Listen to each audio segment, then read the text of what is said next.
Hey there, Russ here. Welcome back to the shop. Last night I was laying in bed at the end of the day, wanted to go to sleep. I was watching a little YouTube till I would fall asleep. And I watched this one fella take and made himself a nice little volt amp meter. Very cheap. And I looked at that and I said, well, I got all that stuff in the shop. I wouldn't mind having one like that. So I decided to make my own little volt amp meter tester. So it works on DC voltage from 100 volts and up to 100 volts or 10 amps. It's that little digital meter that you can buy at just about anywhere. I think $3 or $4 is the normal range that you can buy it. I'll leave links to everything that I had to make my tester. Everything in here, I'll leave a link to it in my description so that if you want to duplicate making one, it's easy to do. All you really need is some banana clips, a couple of little lever connectors is my choice for doing the connections. You could solder, you could use wire nuts. And I also use this little voltmeter here. So I'll leave a link to where you can buy this sort of thing. Now on my unit, I also added an in and an out of this little 5.5 barrel connector. It takes that type of connector in it. This is just two of them. But that just plugs right into there. And I was going to put some alligator clips on these to have another way to connect this real quick.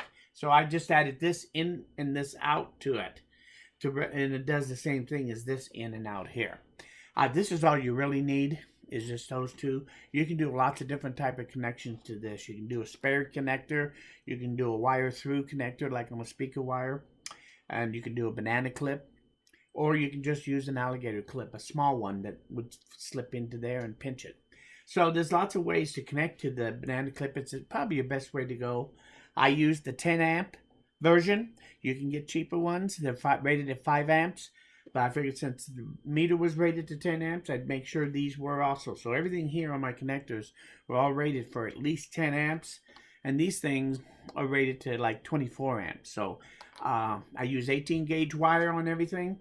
So as far as not burning up, it should not give you any problems doing this. And I got less than $5 wrapped up here, quite honestly. So let me show you how it's made. First, let's go over the diagram real quick so you can see how this is made. The meter itself has two plugins. One plugin has 3 wires on it, small, red, a yellow, and a black. You're going to need the red and the yellow. The black, just tie it off. You're not going to need it for this particular setup.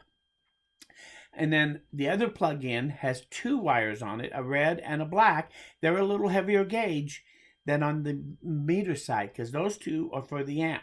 And you hook that in series on your negative side of your power so that it can read the amps as it's going through in real time. And it's a pretty straightforward setup. So this is the wiring diagram here.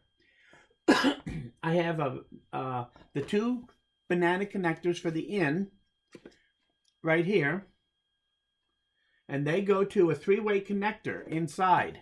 So if I open this up,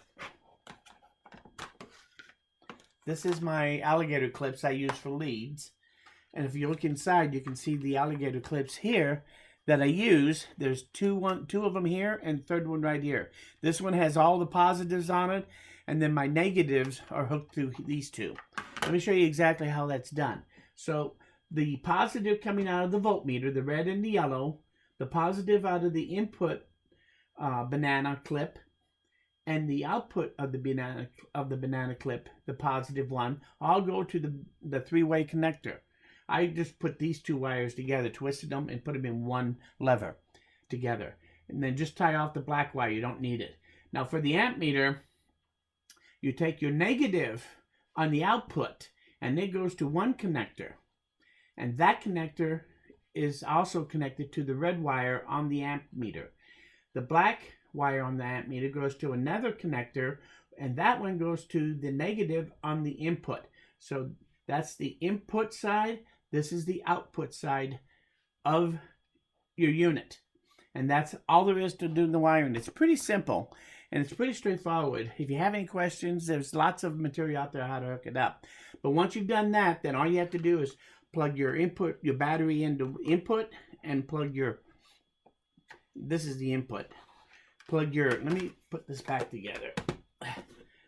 So here's your voltmeter, there's your input, there's your output. Let's hook this up to a battery real quick and let's see how this thing works.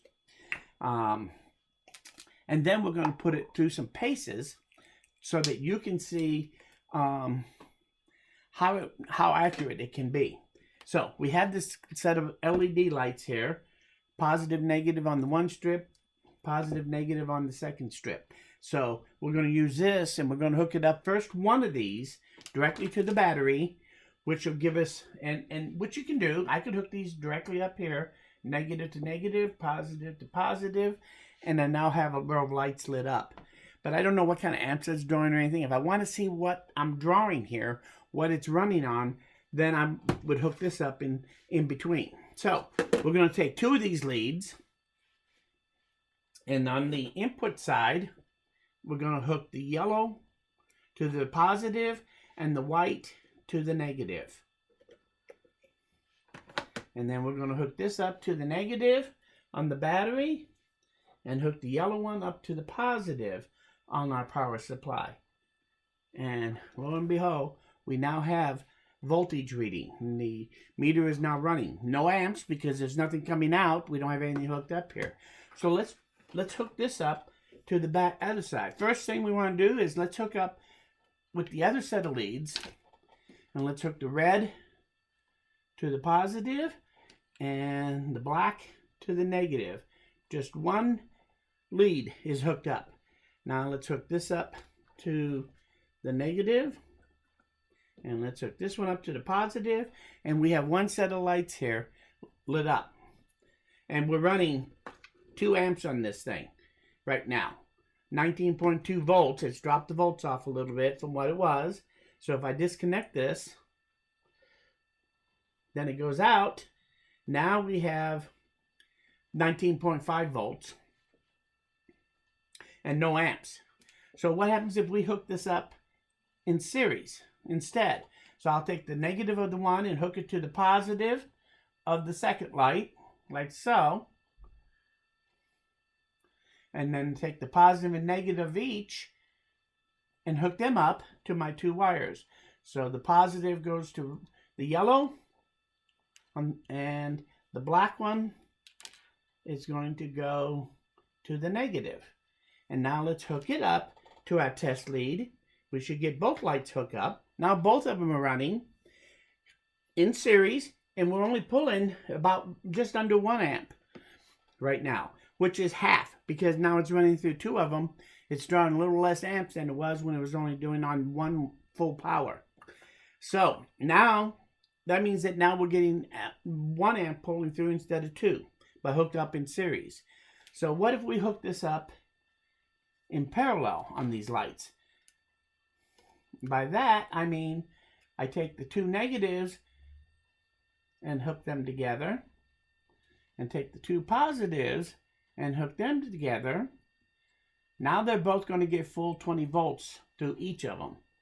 We're going to hook the negative to the negative and the positive, come on, to the positive. And what are we going to get now? So now let's hook this up and let's see what we get. Whoops, I think we came apart. Let's take a look here. Oh, we did. We came apart. So let's put these 2 back together. Now, those 2 are, the positives were hooked up, but not the negatives. Uh-oh. Sorry about that. So now let's hook up the negative here, and let's hook up the negative to our meter. And now we're pulling a full 4 amps. And it's much brighter. They're both real bright now because we're running a full 20 volts through each of them. Now that's going to get hot pretty quick, so we don't want to leave that on there for too long. Those LEDs aren't supposed to run that hot. So I disconnected. Now all we show is the input with no output because there's nothing hooked to it. So you can see it works. It works real well. You can use any kind of connection that you would want to use. I could do it to any kind of power supply that I would want to. And when I'm done with the meter, it's really easy and quick to put away. I can just take my leads. And we're going to take, all 4 of them. Stretch them out, fold it in half. Stretch it out, fold it in half. And stretch it out and fold it in half one last time. And now we can take that and put it back into its designed container, which, yes, is a prescription bottle. Put the lid on it, and now I can take and store this in here. Make sure none of my wires are going to get pinched. And put the lid on. And now it's all self-contained. I can put it back in there. So it's quick and easy. I like the way it's made. It's simple to use. So if I want to check the power on something, see what kind of consumption, so I know what to expect from it, it's quick and easy as a tester to pull this out and use it. It's not something I use very often, but I've always kind of wanted to have this simple little tester like this. Now I have one. So anyway, it was whimsical. I saw it last night, and I thought, I will have to make that. So I came in this morning, made that, and I thought, let's take a minute and show you what I did. So I'm going to go back to doing the other things I was doing before I was distracted. But I like it. If you have any questions about it, any suggestions, I'm thinking about maybe putting a little potentiometer on it so that I can control the amount of volts and bring it down. I don't know yet about that, whether I will or not. If I do, I'll let you know. If you think I should, tell me what kind of potentiometer I probably should use. Because again, I don't know what I should use, a 1K or 2K or what, 5K. I don't know for sure what kind of potentiometer I should use. So if you know, let me know. It would always be helpful. Because I really don't know everything there is to know about this stuff. I am learning. So anyway, that's my test light. My portable power supply. And I can put the Ryobi back away. And I can put all the rest of this in the cabinet. And it'd be ready to go if I ever need it. So if you have any questions, any comments, any thoughts, any ways to make this better, let me know. Leave them in the comments. I'll enjoy reading them all. If you like this video or you learned something here, hit that like button. Kind of lets me know I'm doing something right. Most importantly, though, please come back again, because you never know what I'm going to do from one day to the next, and I'm nowhere near done. Thanks. We'll see you guys again soon.